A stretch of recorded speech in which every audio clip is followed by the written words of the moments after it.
Jadi pada saat saya merenungkan tema di bulan ini, ya kita sudah sampai di penghujung minggu ya. Ini adalah minggu yang terakhir. Kita buka sama-sama terlebih dahulu ya ayat yang digunakan di bulan ini, yaitu Matius 17 ayat ke-20. Matius 17 ayat ke-20. Dikatakan demikian.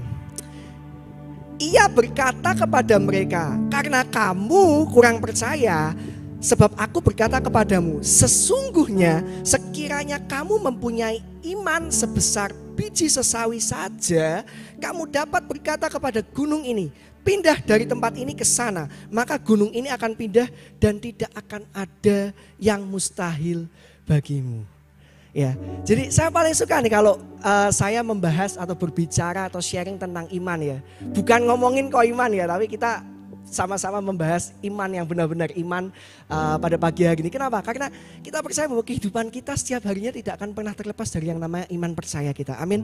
Saat kita bangun pagi, di situ ada iman.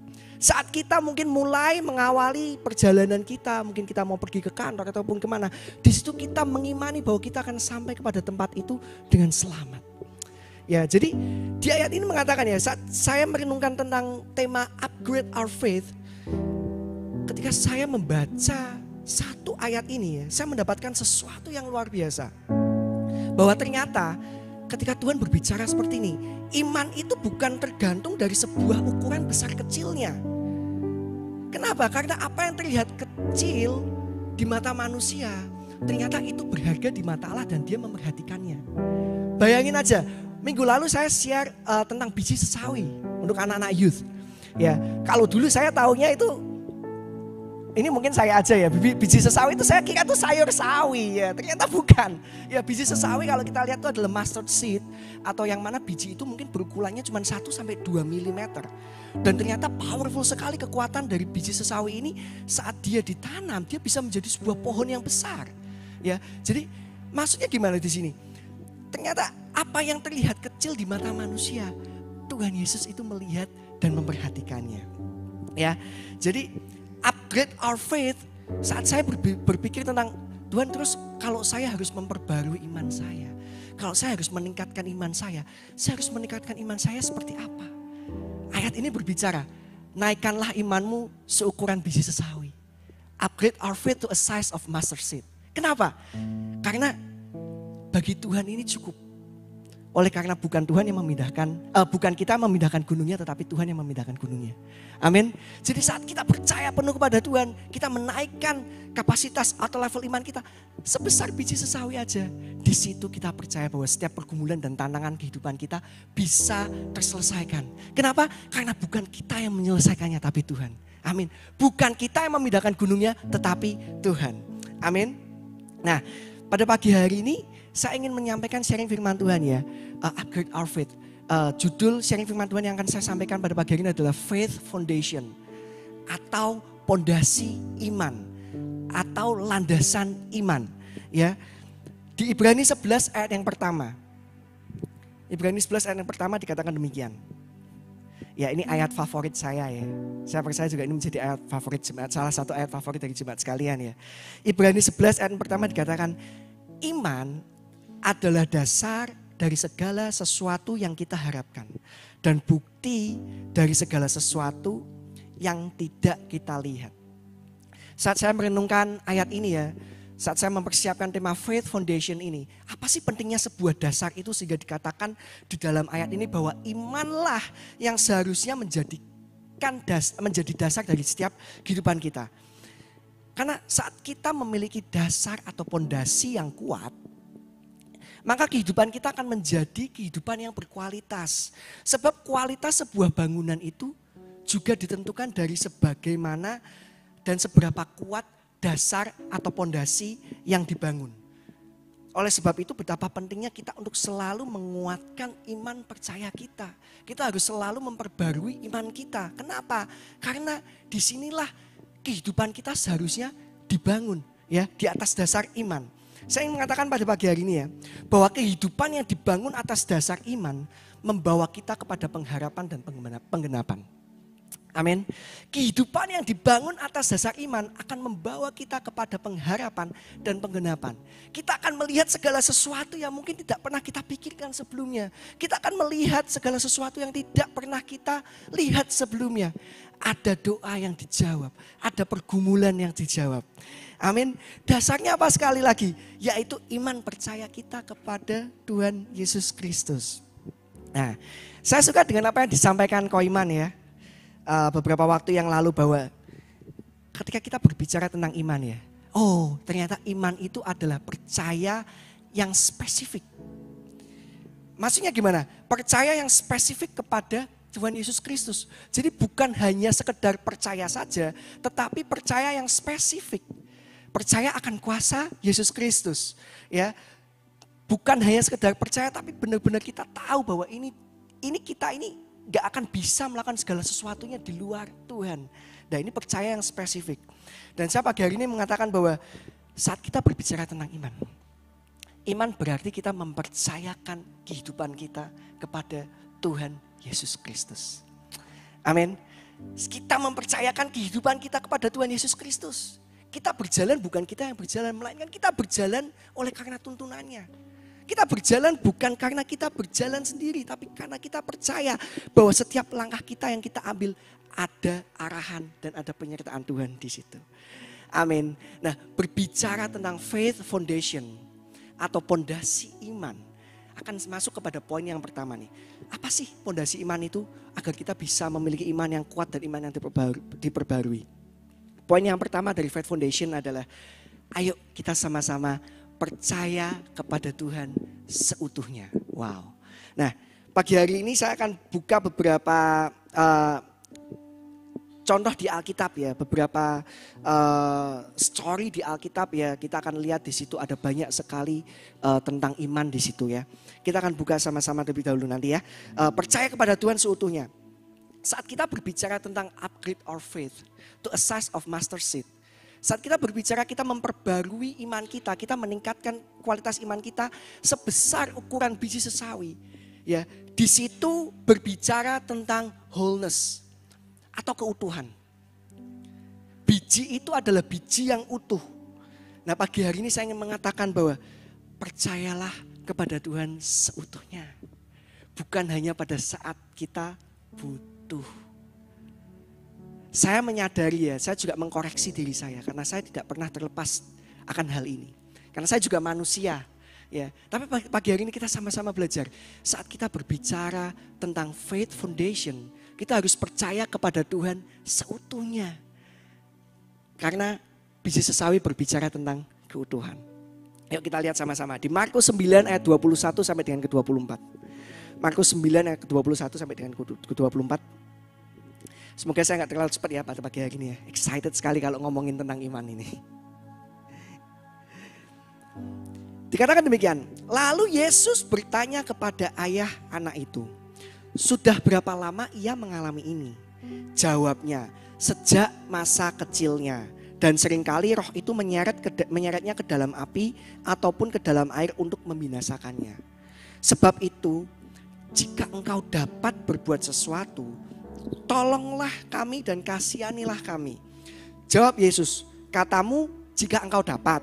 Tidak ada yang mustahil bagi orang yang percaya. Segera ayah anak itu berteriak, aku percaya, tolonglah aku yang tidak percaya ini.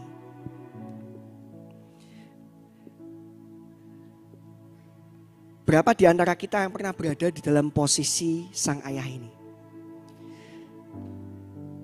Tidak begitu dijelaskan berapa lama anak ini mengalami hal ini ya, kerasukan ya. Tapi di situ dijelaskan sejak masa kecilnya.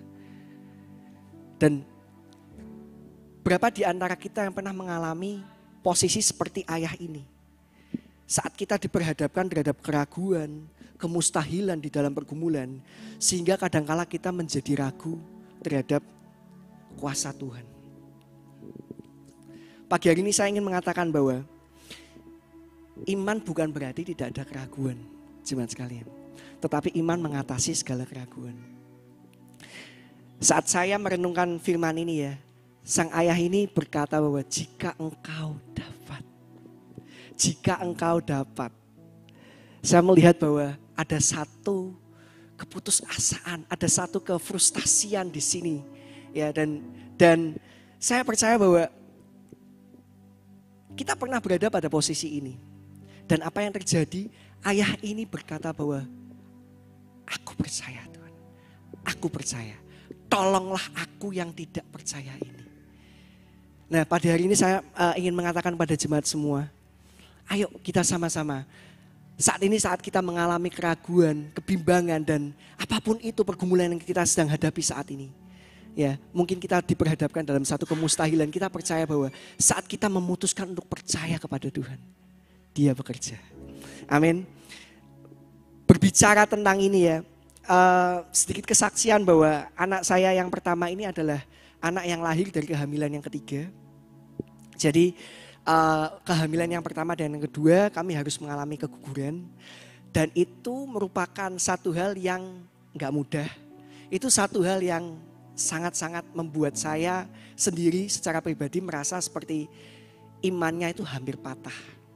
Kenapa? Karena pada saat kehamilan yang ketiga,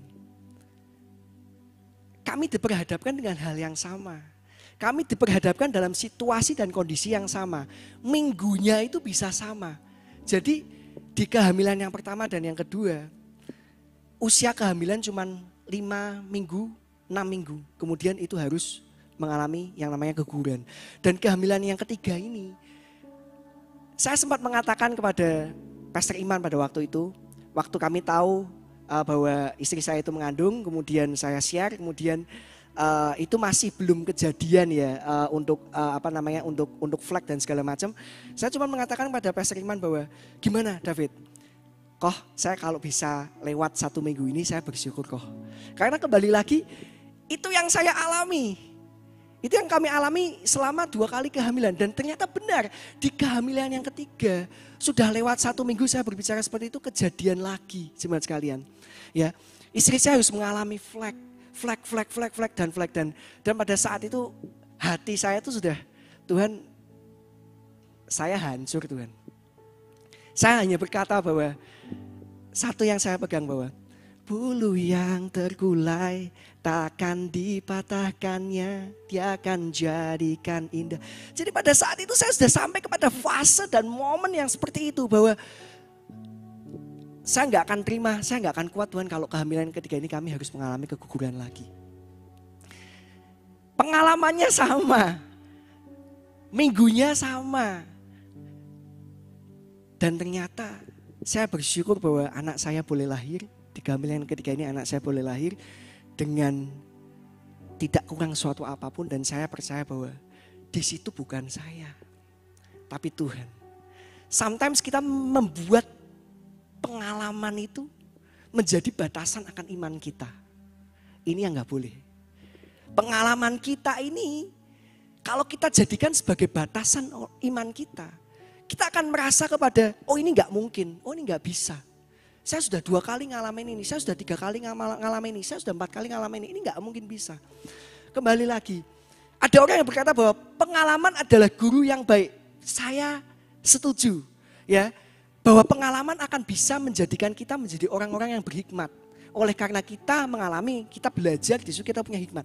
Tapi ada bahayanya di sini, bahwa pengalaman bisa menjadi musuh dari iman. Kita memutuskan untuk tidak percaya lagi kepada Tuhan. Kenapa? Karena kita punya pengalaman bahwa kita dikecewakan oleh Tuhan. Padahal kembali lagi bukan Tuhan yang mengecewakan. Tetapi kita yang salah berekspektasi. Tapi kita yang gak mau kita tanya kepada Tuhan. Tuhan, apa yang akan kau wahyukan? Saat kita mengalami kondisi seperti ini, apa yang akan kau sampaikan dalam kehidupan kita? Apa yang mau kita belajar Tuhan dari pengalaman-pengalaman yang ada? Sekali lagi ya. Pagi hari ini saya ingin mengatakan bahwa faith is not a matter of a size, but a matter of a trust. Iman bukan persoalan ukuran besar kecilnya, tapi iman itu persoalan bahwa kita percaya yang spesifik, percaya kepada Tuhan Yesus Kristus. Saya mengalami seperti ayah ini, saya berkata, Tuhan aku percaya Tuhan. Tolonglah aku yang kurang percaya ini, Tuhan ampuni Tuhan. Kalau mungkin saya ini kurang percaya. Saya kalau flashback kemarin, jadi kadang-kala Karena kami punya background ya, jadi kalau ditanya bahwa kapan mau punya anak lagi, jadi kayak background ini yang membuat kami merasa kayak, aduh nggak sanggup ini masih kayak ada keraguan kalau harus seperti, tapi kembali lagi bahwa pada saat kami mengalami ini ya di kehamilan yang ketiga ini, minggu demi minggu itu yang kami lalui hanya doa dan di situ ada yang namanya mujizat di situ. Flag dan flagnya nggak cuma sehari 2 hari. Berminggu-minggu saya sampai lupa. Mungkin di trimester pertama itu isinya full flag dan itu flag yang sama dengan apa yang terjadi di kehamilan yang pertama dan kedua. Dan saya percaya walau kita punya pengalaman yang sama, bukan berarti hasilnya sama. Kenapa? Karena dari sini ke sana kita bersama dengan Tuhan. Amin. Seringkali kita membatasi kuasa Tuhan dengan apa? Dengan pengalaman kita. Bahwa end resultnya akan sama dengan apa yang kita alami sebelum-sebelumnya. Enggak. Itu bukan cara Tuhan bekerja. Ya, jadi faith is not a matter of size but a matter of a trust. Karena tidak ada yang mustahil bagi orang yang percaya. Amin. Tuhan sendiri yang berkata, tidak ada yang mustahil bagi orang yang percaya. Kita lihat contoh yang kedua lagi ya di Markus 4. Oh, sebelum masuk yang contoh yang kedua, maaf. Kita buka sama-sama terlebih dahulu di Markus 4 ayat 31 sampai dengan 32. Markus 4 ayat 31 sampai dengan ayat 32 dikatakan demikian. Hal kerajaan itu seumpama biji sesawi yang ditaburkan di tanah.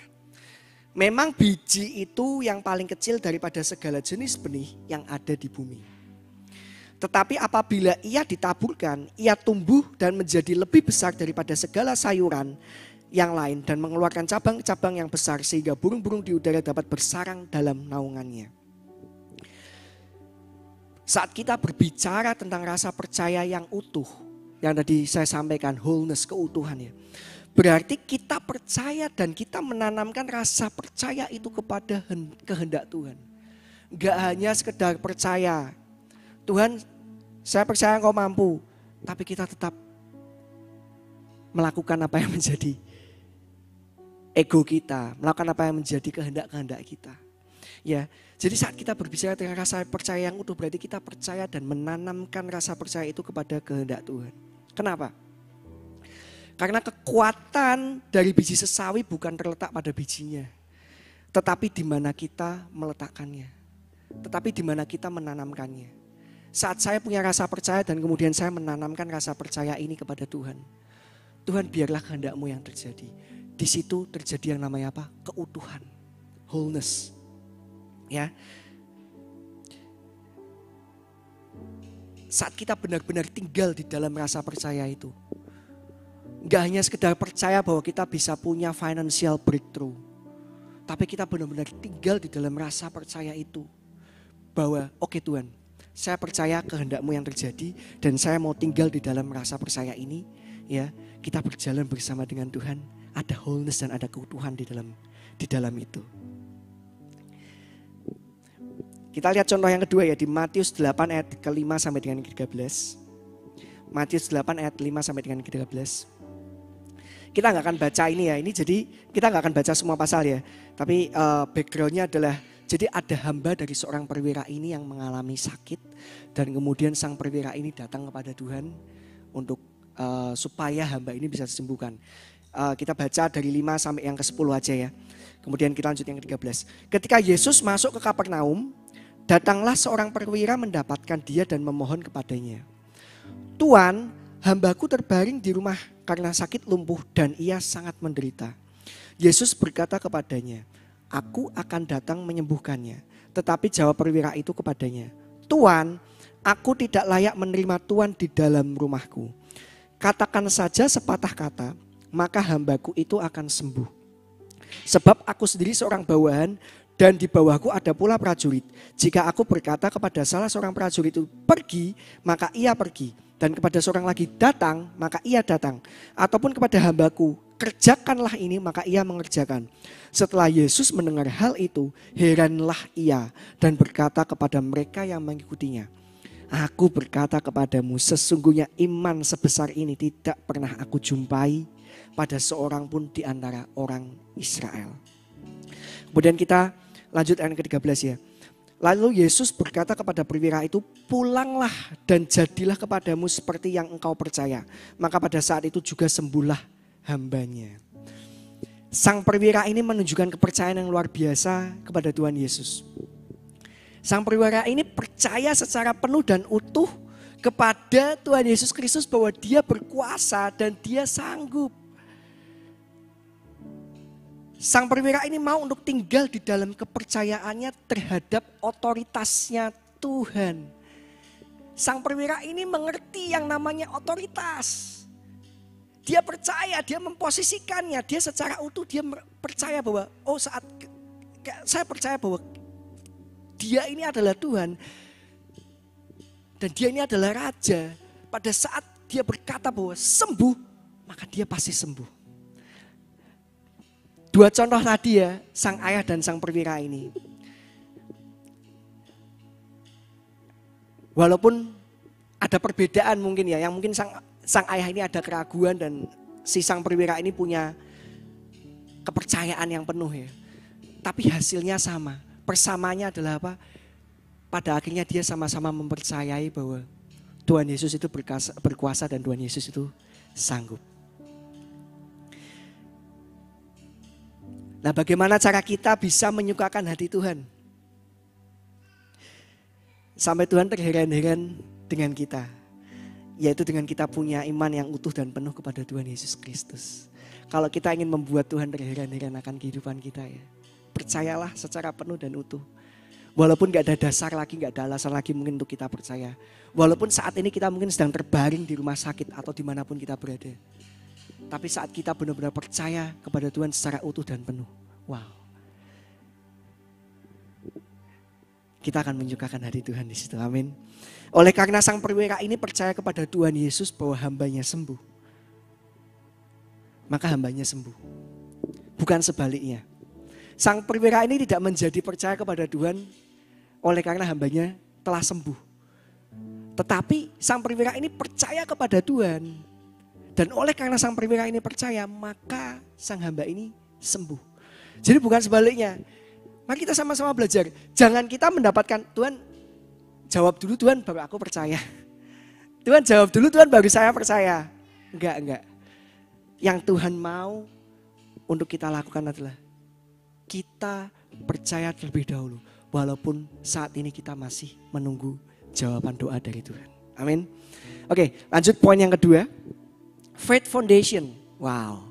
Poin yang kedua, kalau kita berbicara tentang pondasi iman kita, kalau kita berbicara tentang kita mau memperkuat, memperbarui iman kita.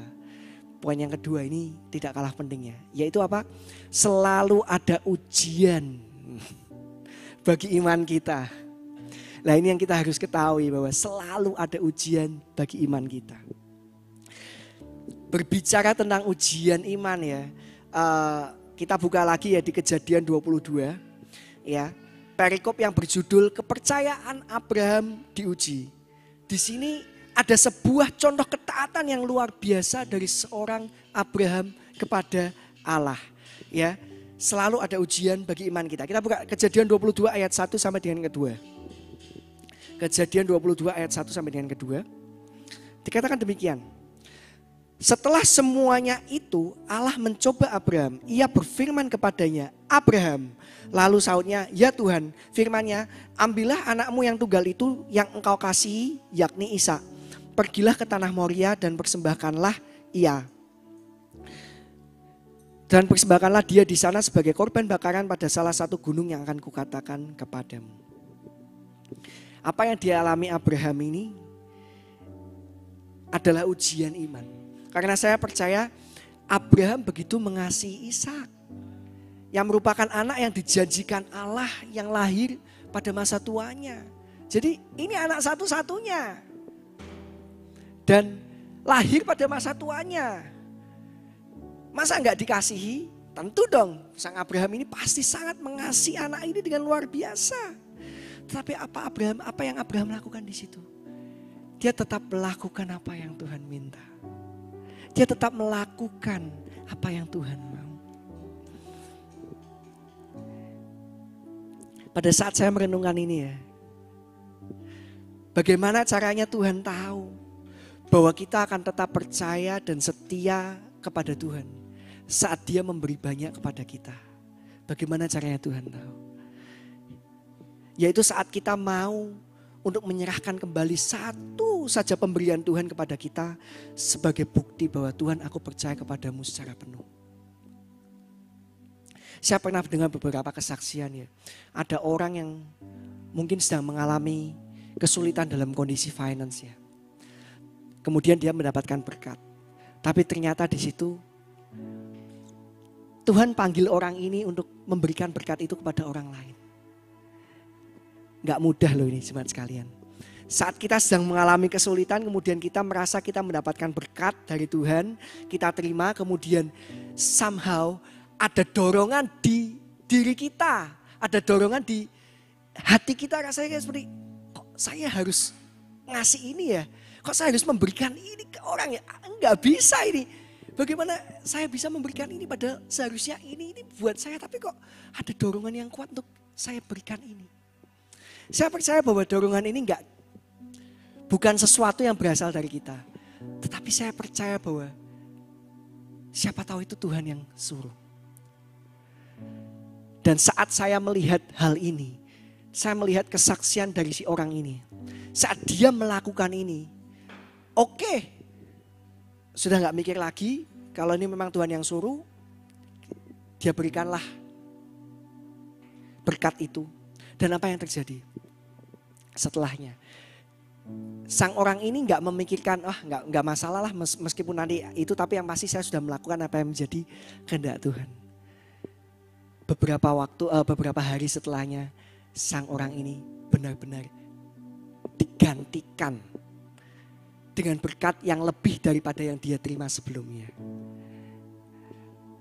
Kenapa? Selalu ada ujian bagi setiap iman kita.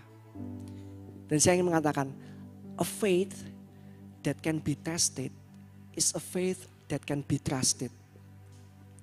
Iman yang dapat diuji adalah iman yang dapat dipercayai. Kalau Tuhan pengen kita mungkin mendapatkan kemenangan dalam setiap pergumulan kita, kita mau gak kita diuji iman kita?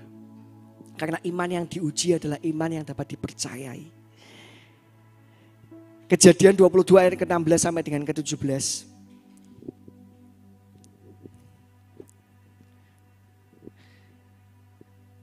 Aku bersumpah kepada demi diriku sendiri, demikianlah firman Tuhan. Karena engkau telah berbuat demikian dan engkau tidak segan-segan untuk menyerahkan anakmu yang tunggal kepadaku.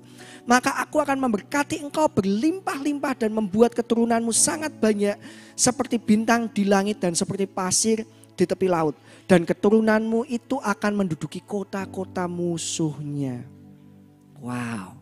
A faith that can be tested is a faith that can be trusted. Saat kita merasa kita mengalami ujian iman kita, kita tahu bahwa saat kita lulus ya, kita akan menjadi orang yang dipercaya. Amin. Seringkali Tuhan mengizinkan situasi terlihat mustahil secara manusia, agar kita menyadari bahwa Tuhan adalah Tuhan atas segala kemungkinan. Ini yang penting ya. Dia buka jalan saat tiada jalan. Kenapa ya? Karena dia adalah jalan itu sendiri. Ya, a faith that can be tested is a faith that can be trusted. Poin yang terakhir ya. Faith foundation. Bagaimana kita bisa memperbarui iman kita? Bagaimana kita bisa punya iman yang kuat? Ya kita percaya terhadap apa yang kita punya. Percaya terhadap apa yang kita punya. Maksudnya gimana? Ayo kita akan sama-sama belajar pada pagi hari ini. Kita buka sama-sama terlebih dahulu ya. Contoh yang keempat ya. Di 2 Raja-Raja 4. Ayat 1 sampai dengan ke-7 ya. Dalam perikop minyak seorang janda ya. Di 2 Raja-Raja 4 ayat 1 sampai ke-7 ini. Sangatlah memberkati saya ketika merenungkannya. Seringkali ini kita membatasi iman kita. Atau seringkali yang membatasi iman kita adalah apa yang kita punya. Tetapi di perikop ini mengajarkan kepada kita bahwa seharusnya Apa yang kita punya tidak menentukan besar kecilnya iman kita. Jangan menjadikan apa yang kita punya menjadi batasan untuk Tuhan bekerja. Di 2 Raja-Raja 4 ayat yang kedua sampai dengan kelima dikatakan demikian. 2 Raja-Raja 4 ayat kedua sampai dengan kelima dikatakan demikian. Jawab Elisa kepadanya, apakah yang dapat kuperbuat bagimu? Beritahukanlah kepadaku apa-apa yang kau punya di rumah. Berkatalah perempuan itu, hambamu ini tidak punya sesuatu apapun di rumah, kecuali sebuah buli-buli berisi minyak. Lalu berkatalah Elisa, pergilah, mintalah bejana-bejana dari luar, daripada segala tetanggamu, bejana-bejana kosong, tetapi jangan terlalu sedikit. Kemudian masuklah, tutuplah pintu sesudah engkau dan anak-anakmu masuk, lalu tuanglah minyak itu ke dalam segala bejana. Mana yang penuh, angkatlah. Pergilah perempuan itu daripadanya, ditutupnyalah pintu sesudah ia dan anak-anaknya masuk, dan anak-anaknya mendekatkan bejana-bejana kepadanya sedang ia terus menuang. Sang janda ini hanya punya buli-buli berisi minyak. Nah, apa yang kita punya saat ini, janganlah itu menjadikan batasan kita. Oke, mungkin apa yang kita punya saat ini menjadi sebagai batasan kita. Tetapi jangan kau jadikan itu sebagai batasannya Tuhan untuk bekerja. Karena apa yang kita punya tidak akan pernah membatasi Tuhan untuk berkarya. Hanya sekecil sebutir biji sesawi aja itu dahsyat. Nah, di sini kita belajar bahwa untuk kita bisa memiliki iman yang diperbarui, kita harus percaya bahwa iman bukan ditentukan dari apa yang kita punya, tetapi iman menentukan apa yang akan kita punyai. Faith determines what we will see. Iman menentukan apa yang akan kita lihat di depan. Bukan apa yang kita lihat saat ini menentukan iman kita. Enggak bekerja demikian, jemaat sekalian. Dan tidak dijelaskan dalam perikop itu ada berapa banyak bejana-bejana kosong yang dipinjam oleh janda itu. Tetapi saya percaya bahwa ada banyak bejana yang dibawa oleh janda ini, sehingga hasil dari minyak ini bisa digunakan tidak hanya untuk membayar hutang saja, tetapi juga untuk mereka hidup. Apakah sang janda ini pinjamnya cuma 2 atau 3 buli atau 2 atau 3 tempayan? Lah bagaimana dengan kita? Saat kita menerima janji Tuhan seperti ini, sudahkah kita melakukan yang terbaik? Sudahkah kita melakukan apa yang janda ini lakukan? Kita bekerja, kita lakuin semua. Dahsyat sekali bahwa minyak itu jadi banyak setelah tempayan-tempayannya itu dikumpulkan. Mau itu 10, 20, 30 tempayan, kembali lagi. Iman yang akan menentukan apa yang akan kita lihat. Dan pagi hari ini saya ingin mengatakan bagaimana kita bisa melihat Tuhan bekerja dalam kehidupan kita kalau kita masih ngerjain apa yang seharusnya Tuhan kerjain. Maksudnya gimana? Kesembuhan itu datangnya dari Tuhan. Financial breakthrough itu datangnya dari Tuhan. Yang harus kita kerjakan apa? Kita percaya dan kita tekun dalam setiap segala sesuatu yang kita alami saat ini. Percayalah secara utuh, percayalah secara penuh. Karena kita percaya bahwa saat kita lulus, kita graduation ya, iman kita menjadi iman yang teruji. Dan di situ kita percaya ada penggenapan janji-janji Tuhan dalam setiap kehidupan kita. Ayat yang terakhir ya, di 2 Korintus 5 ayat yang ke-7. 2 Korintus 5 ayat yang ke-7. Sebab hidup kami ini adalah hidup karena percaya, bukan karena melihat.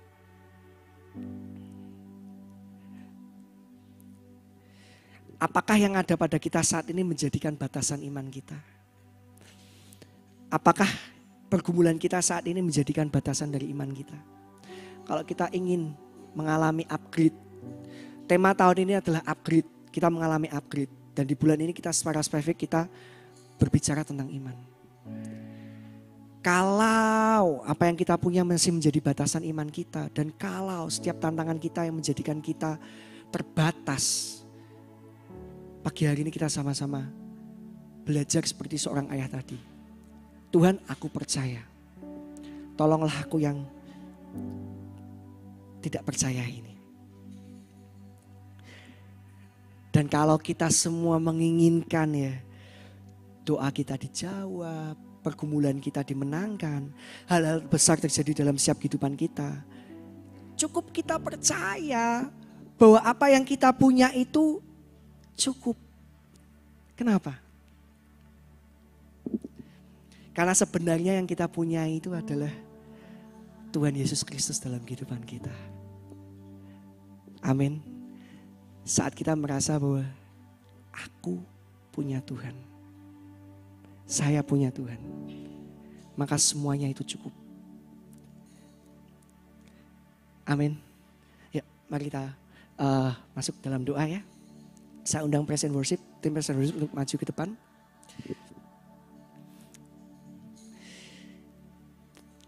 Oleh karena saya punya Tuhan, maka semuanya itu cukup.